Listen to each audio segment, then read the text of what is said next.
Well, one of the big problems is, and here goes the grenade, Israel. The second you mention the word Israel, the nation Israel, the concept Israel, many in the American press become very defensive. We're not allowed to be highly critical of the state of Israel.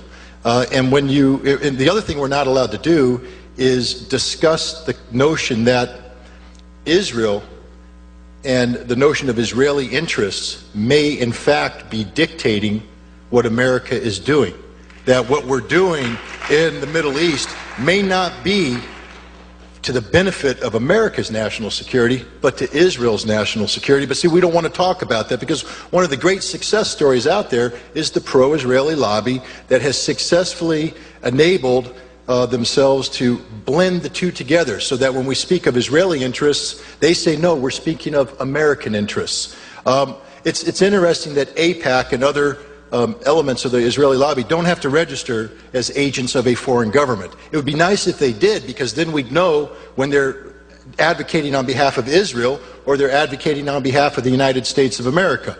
I would challenge the New York Times to sit down and do a critical story on Israel, on the role of Israel's the role that Israel plays in influencing American foreign policy. There's nothing wrong with Israel trying to influence American foreign policy. Let me make that clear. The British seek to influence our foreign policy. The French seek to influence our foreign policy.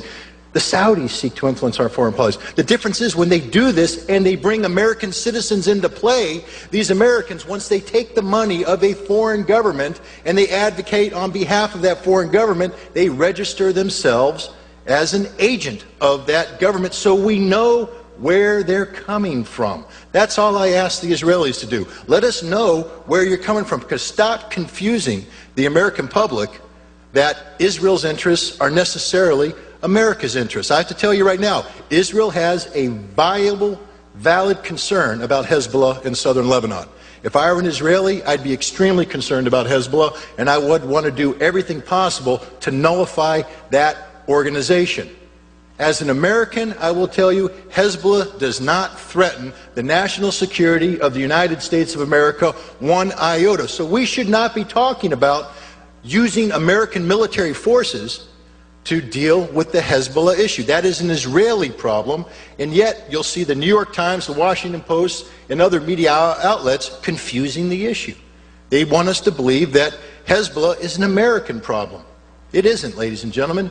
Hezbollah was created 3 years after Israel invaded Lebanon, not 3 years after the United States invaded Lebanon, and Hezbollah's sole purpose was to liberate southern Lebanon from Israeli occupation. I'm not here to condone or sing high praises and virtue for Hezbollah, but I'm here to tell you right now, Hezbollah is not a terrorist organization that threatens the security of the United States of America.